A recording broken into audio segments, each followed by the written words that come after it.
We left off 152. 152 tests. Okay, 152 halacha tests. Hashosib Yom Kippur. So we left off.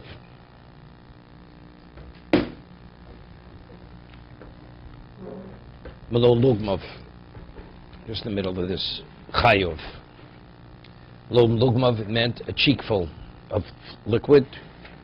As he will explain, it could even be more than a revius or even less than a revius. Depends on the size of the person.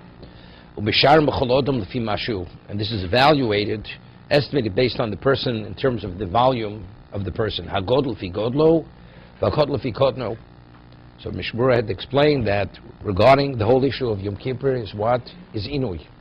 So what takes off the edge off the inui regarding liquid? A cheekful, whatever is considered a cheek, inui is affliction. Right? So what brings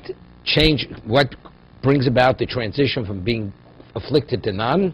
That if you drink a cheekful of liquid, so based on your size, so it could be a small person, it's less than a revius, a large person is more than a revius. V'lo moli lugam of mamash doesn't mean both cheekfuls. Elo kadesh yisal yitzarechot b'piv. You push the liquid off to one side of your mouth, your cheek, and you fill the cheek. If you're a medium-sized person, it's less than a revius, but if you're a large person, it can be more than a revius. Even though the liquid is comprised of many liquids, as long as the liquids are all potable liquids, they contribute to the shear of the moli lugmav. What about hagor ramosa shosa mashken ruyin l'shtiyo? Person would drink liquids which are not potable, go siro murios, brine, or murios, brine, fat of the fish, v'chometz chai, or undiluted vinegar, potter. One is not liable for kores, of course rabbinically you're not permitted. Avol chometz mozuk chayiv, but if it's diluted vinegar, which is considered semi-potable, then you're chayiv. That's in Mishna Berura. Lo lugmov.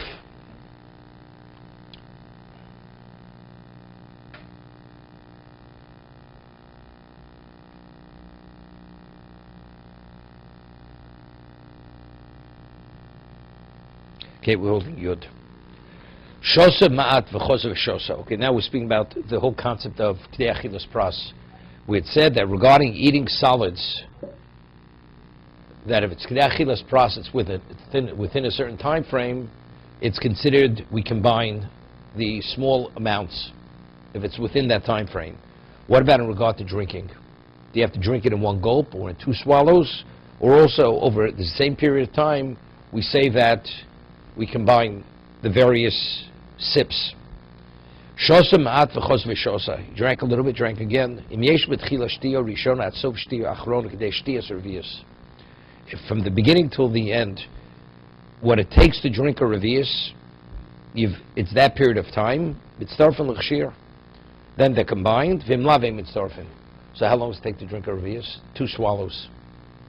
A moment. A little more than a moment. So let's say you wait more than that moment. We don't combine the beginning of the drink with the end of the drinking. That's the first opinion. This is on Yom Kippur. This is more machmir. It's more chomer. The same time frame we combine solids, we apply the same time frame in regard to liquids. Okay, so let's say on Yom Kippur we're machmir 3 minutes, right? So therefore it's l'chumrus. If you say it's 2 swallows, so that's a kula in Yom Kippur. So if you wait that amount of time, you can drink again. But if you say the time frame for the liquid is the same as the solid, so if let's say we're machmir 9 minutes for solids, so you have to apply that same time period for liquids. So if you drink, let's say, the base whatever moli lugmav is, which is less than revius for an ordinary person, you'd have to wait more than 9 minutes from the first drinking to the second drinking. Otherwise, they're combined. Maybe, a person shouldn't engage with food, liquid or solid, because there's a gzera. We should establish a gzera. He may come to eat the food. No. You're permitted to handle food, to deal with food or with drink, to give to children. But it seems to be, what about just to be busy with food? Somehow the food makes it easier to fast if he touches the food or he smells the food? No. We smell besamim. We're not concerned you're going to eat the spices. But when you touch food, you smell it. It gives you a certain, whatever it is, sense of, not desire, it satisfies you. You have fresh bread that you're going to break the fast after Yom Kippur. You shouldn't smell it, because the gzeira, you may come to eat it. No, you're allowed. That you're allowed. We had earlier. We had in the halacha is that a fruit that's attached to a tree, like an esrog, you want to smell it on the tree. You're not permitted, because there's gzeira that you actually may remove it from the tree. So you'll be in violation of kotzer, Shabbos and Yom Tov. Or flowers which are growing flowers. You want to smell a rose or other flower for its fragrance. You're not permitted, because there's a gzeira. What are you shocked?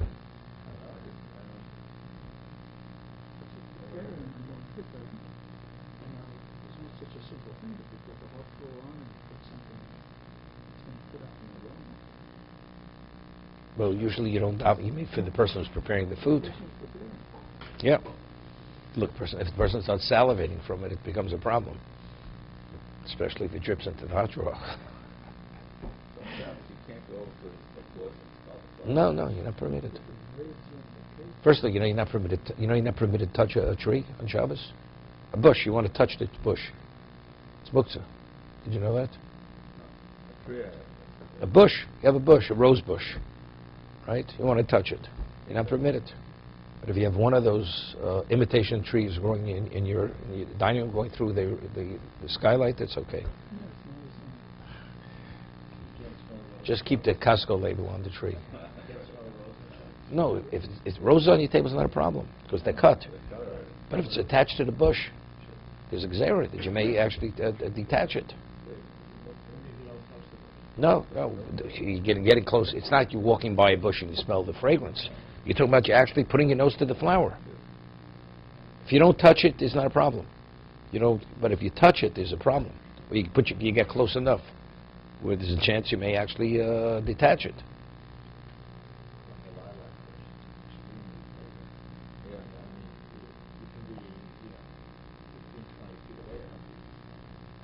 Look, you have there's no problem, whatever.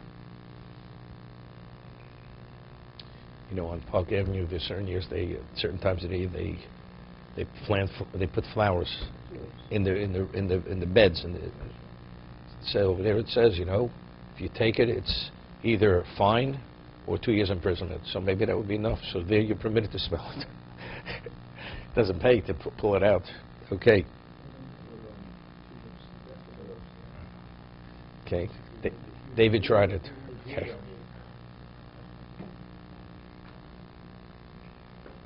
We had the Rashi, if you remember in Sukkah when we learned it, Rashi says with a fruit, Rashi doesn't say you may bite off the fruit.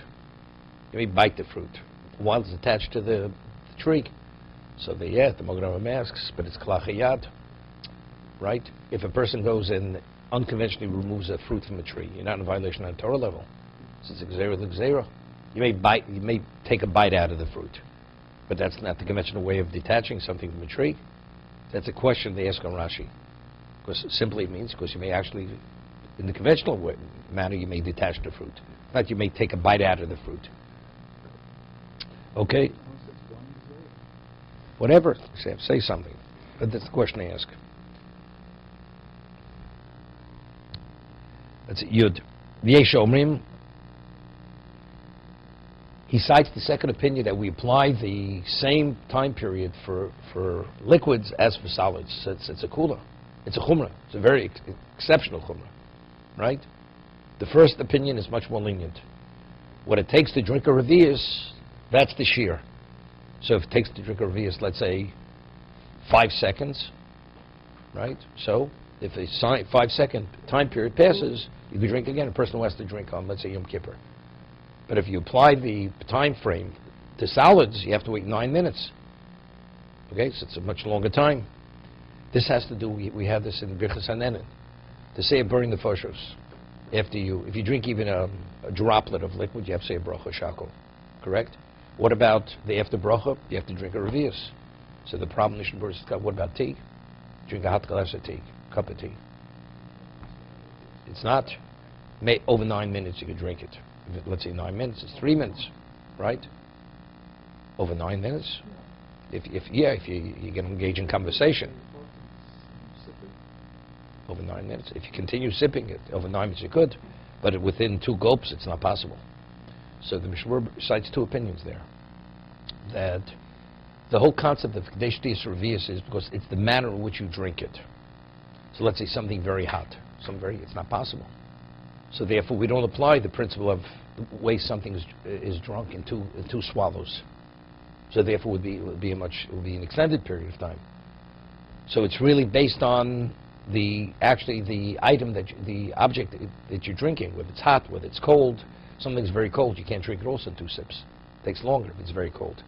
If it's tepid, lukewarm, or not too cold, you can drink it in 2 sips.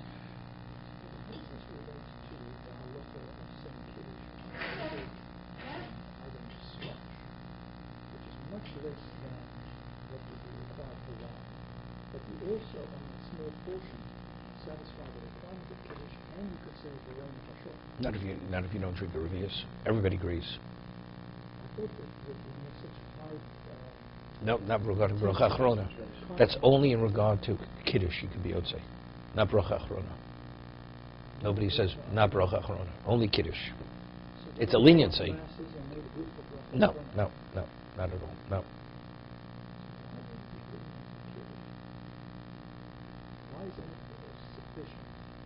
As I said, it's no wine because in terms of the alcoholic content, or in terms of the innate value, even though innate value of wine within.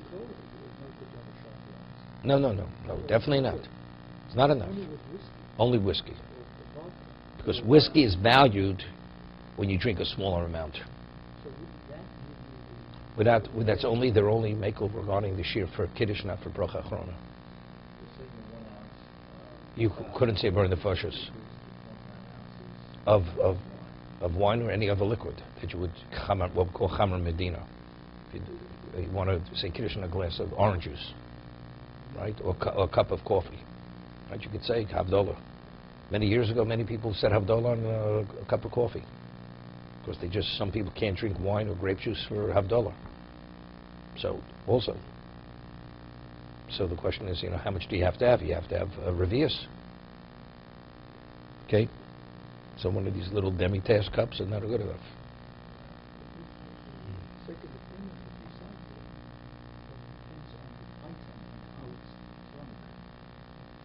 No. The second opinion is l'chumra here.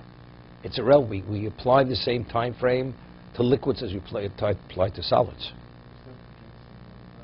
So this is l'chumra. Yom Kippur, it's l'chumra.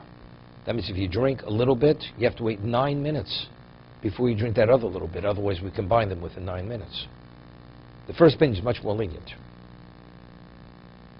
The time frame for liquid is what it takes to drink a revius, or whatever, a little less than a revius, which is a little more than a moment, right? But a second opinion is, which is the Yeshomis, and Mishna Berura says, seems to be it's only a secondary opinion, but the primary opinion, according to the Mechaber, is the first. So it's a kula. It's a leniency on Yom Kippur. That's what the Mishna Berura is pointing out, because the second opinion is cited as the Yeshomrim. Not on Yom Kippur. Not on Yom Kippur. We're talking Yom Kippur. Specifically Yom Kippur. But it's a kula. It's a chumra and a kula also for bracha achrona. It's a kula. I mean, you have this extended period of time. You could sip a glass of whatever it may be, a cup of coffee, a hot cup of tea over a 9-minute period, and you could say bracha achrona on that cup of tea, because since it's still within 9 minutes. But even that is a question, because 9 minutes is also l'chumra. Normally we're machmir. 3 minutes is kedei achilas pras, like for matzah. The matzah should not be delayed more than 3 minutes. You should eat the full size within 3 minutes, right? The seder.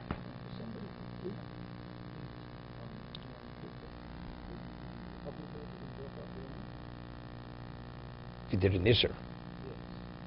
So what about bracha rishonah? It's a question. Machlokes Rambam Raiva. Person eats not kosher, right? person can't control himself. So the Ravid says, you benefited. You benefited, you have to say Bracha Rishona. Right?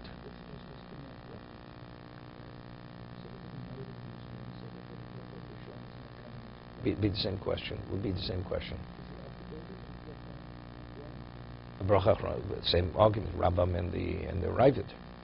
Whether you, we rule that one does not say the Bracha, which is the Rambam. We don't. It's based on the Gemara. I had to learn a Gemara in Bava Kama. No, we're talking about a person that did it deliberately, not where he's not well. Person doesn't, whatever.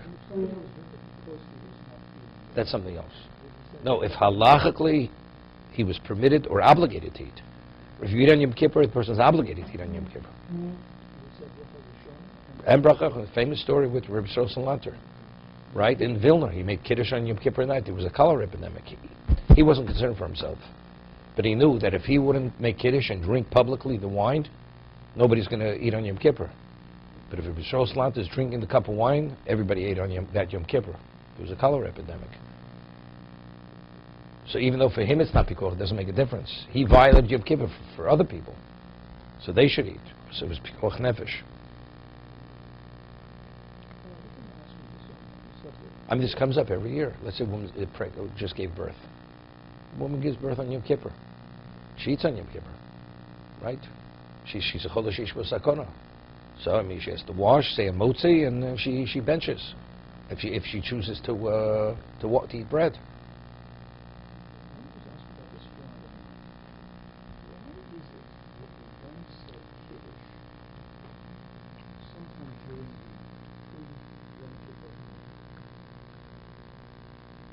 What, this past Friday night? This Friday night?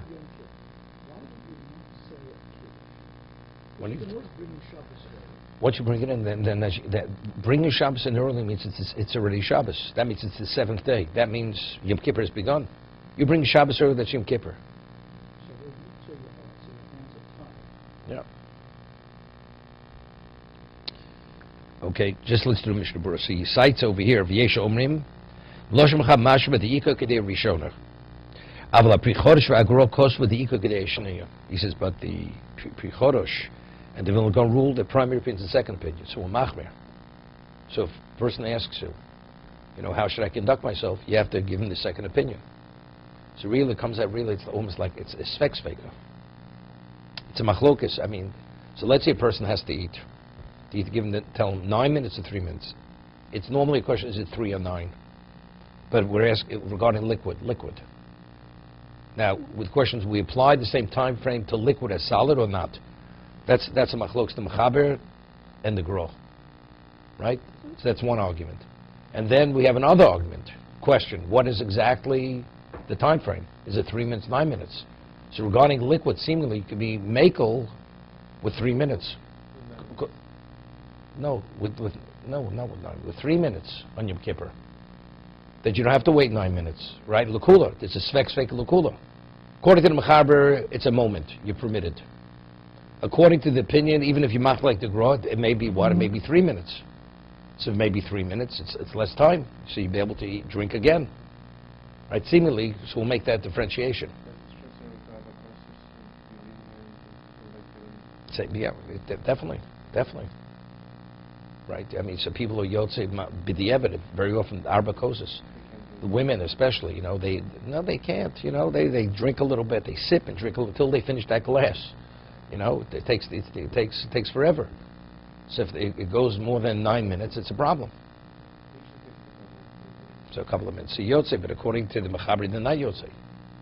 According to the Vilna Gaon, you would be yotze. But that has to do with bracha achrona. So you have to be careful. So therefore, the Mishna Berura, in regard to hot tea or coffee, he says you should leave a little bit, because usually by the time you come to the end of the cup, it's already cooled down. So you should leave enough, and that you should be able to drink the shear at the end to be able to say the bracha achrona. That's what he says. He says lahalocha, you can do whatever you want. Either opinion is sufficiently reliable to say the bracha achrona. But he says, but it's best to be yotzi all the deos, to leave over a revius at the end of the glass and drink it in 2 swallows. So as a result, everybody agrees you have to say the bracha achrona. Okay, v'lo chayshinon. V'lo domi l'chometz bepesach shos liga bo mishum shem yov l'ochlo. Mucha leo simir tov mem vov siv gimel. Mishum the pesach l'ochel shed for a person who wants to work in a bakery, non-Jewish bakery on Pesach, it's not permitted. It's not permitted because there's a gzeira. He may eat it. He may eat the chametz. See, he's the French. He says on Pesach we eat other foods. So because you're eating, there's a gzeira. As you eat other things, you may eat the chametz. The bodel mikol dvar achilu shtia. A person doesn't eat whatsoever. So if he doesn't put anything in his mouth, just because he's engaging, he's in contact with food, we're not concerned he may come to eat the food. V'od the emes din olav. Yeah, this doesn't apply so much today. Emes adin olav. The fear of judgment is upon the person. L'kach lo chashina sheyishkach va'afilu im atinik yochel lidlo ba'atzmo. What about the child? You could tell the child, take it yourself. Or should you give it to him? So you say maybe you have no choice, you give it to the child. He says no, even if the child could take it himself, there's not even a concern that you may actually come to eat it. And it's not even a basis for a chumrah. You could give the food to your child. Okay.